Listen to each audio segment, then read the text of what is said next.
我操，雾中人！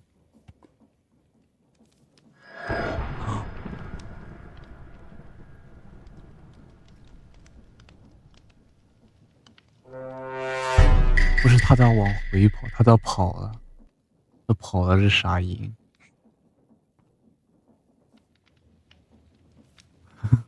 不是他为什么跑？他为什么跑？是因为看到了这个雾中人引领生产站吗？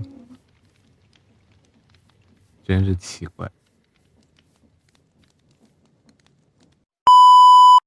这个是我最近做的一个整合包，叫做恐怖工厂，它基本上就是之前那个恐怖美食家的续作。然后这个包也是基于恐怖美食家制作的，它里边本身包含了恐怖美食家的全部内容，然后在恐怖美食家的基础上加入了机械动力、血肉虫蛀这些自动化的模组，然后加入了一系列可以自动化生产恐怖生物食物的配方。嗯，就是可以结合机械动力自动化的东西来自动化的去养殖恐怖生物，然后去自动化制作一些恐怖生物美食，然后整个包总体还做了很多很多的优化和微调之类的东西，更多的话就在游玩中给大家演示就行。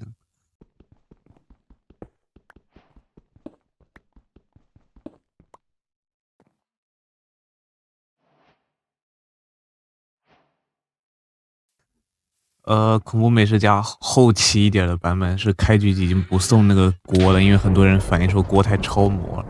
但是前期还是可以用一些小巧思去对付这些恐怖生物的。现在锅是一个前中期的事儿，不是大前期的东西了。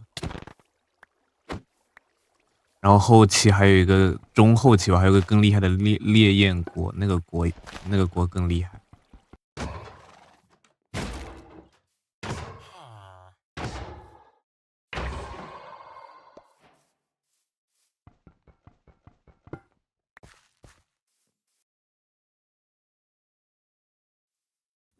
现在我们打雾中人可能会有一定挑战，因为这个锅它削弱了很多，它必须要到中后期才有一个更强的版本。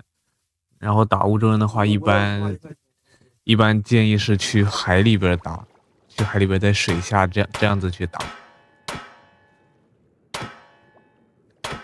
这个雾中人包括作者他做的其他生物压迫轮呀，都是非常恐水的。如果氧气耗尽了，可以浮上来打，应该没问题，跟他拉一点距离就行。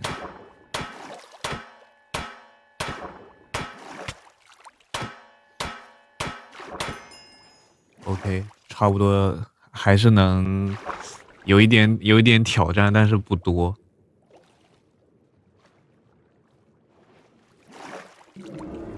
雾中人乐视这个模组本身有养殖雾中人的内容，然后我们加入了一些自动化的元素，可以自动化的去养殖它。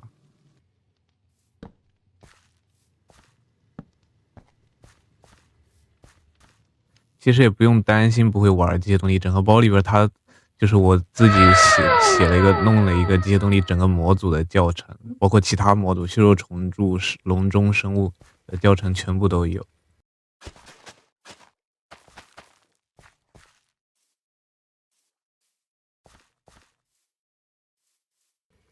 去你老豆不给睡觉啊！这是谁干的？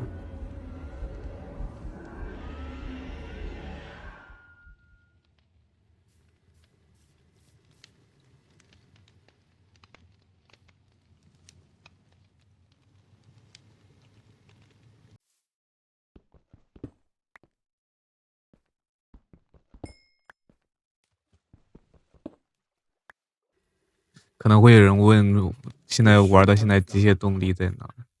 来，机械动力在这儿，这个是给雾中人准备的跑步机。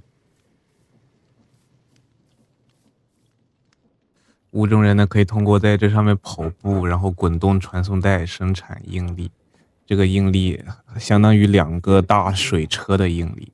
其实我们完全可以不用这个东西作为应力源，但是既然是在这个整合包里边，我觉得用它比较有仪式感一点。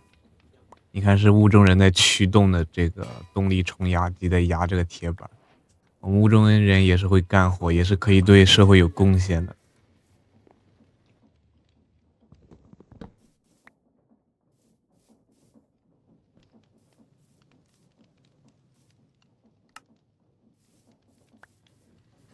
现在可以有5只雾中人在这个跑步机上面跑，提供的应力应该相当于一个1级到2级的蒸汽锅炉能产生的应力，我不确定，10只应该有5到10只应该有。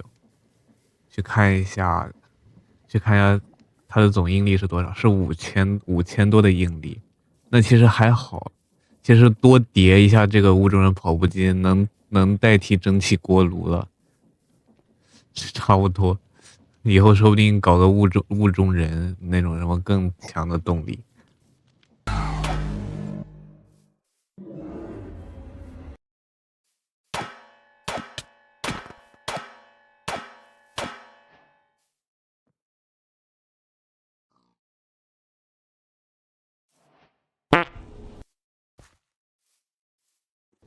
敲门人的养殖应该是这个包里边最难的。敲门人需要做一个小熊软糖出来，然后在鼓风机这里通过灵魂火弹魂得到他的小敲门人的刷怪蛋。小敲门人的话，它虽然可以长大，但是它长大之后也不能繁殖，就是一个敲门小熊就对等一只敲门人，就不会有更多了。这个是一个非常简单的自动处理雾中人的一个小机器，就是这个旋转的这个动力矩，应该就是没玩过机械动力的人，应该也能很简单的看懂它的原理，就是它小的敲门人不会长大，这个锯子锯不到，然后它小的敲门人在笼子里面长大了之后，这个锯子就会锯到它。然后小的敲门人怎么来的呢？就是下边这个机械手，它一直在这里放卵，然后这边放剪刀，然后这边剪刀剪它的小的牙齿，然后就长大成这种无害的敲门人，然后被这个旋转东西，然后整个东西的应力源就是这一只在跑步机上跑步的雾中人。弄了一点黄铜，又把这个就是加了一个处理雾中人产物的部分。现在它的身子会在这里自动的肢解切割，然后出来这个肉，这个肉又进一步的被切割成为肉饼，然后整个机器结构还是没变，就是加了一个自动化处理产物的过程。你看它的身子，它的头在这里有这个动力锯在，就会自动切割，我觉得也很好理解。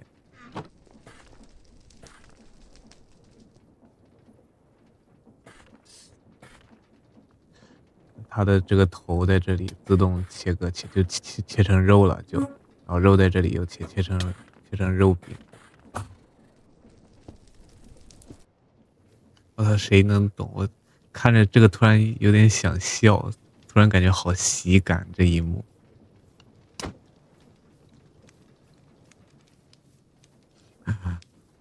太喜感了。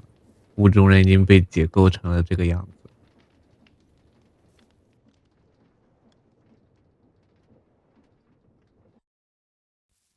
其他恐怖生物的养殖就需要发展一点这个血肉虫蛀，因为它们的环境比较猎奇，就需要一点那种猎奇的材料。反正整个包任务书里边都会有教的，全部都教的特别好，我觉得。其他怪物养殖方法都不一样，没法养殖的话，可以试试克隆，拿这个 DNA 采样器去采样到这个卡通猫的 DNA。这里先把它们的环境铺上，然后给它 DNA 注射进来，然后里边就会克隆出一个卡通猫出来，而且它是会源源不断的生长的，在这里小小的一只。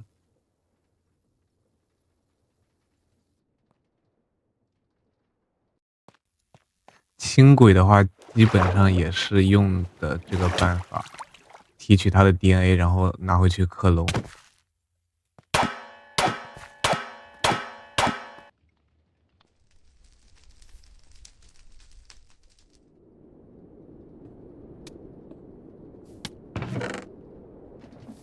然后就可以弄整个包最具有代表性的一个产线，就是这个恐怖生物烤串的产线，因为它涉及到了每一种可以自动养殖的生物，就是这个烤串。然后最后再注一个页，就是恐怖生物的那种酱料，这个是什么来着？这个是亚婆仑酱。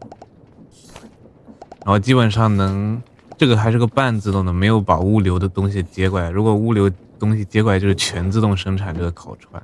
能生产这个烤串的话，基本上整个包里大部分东西都能够自动化生产。这个烤串是个大补的东西。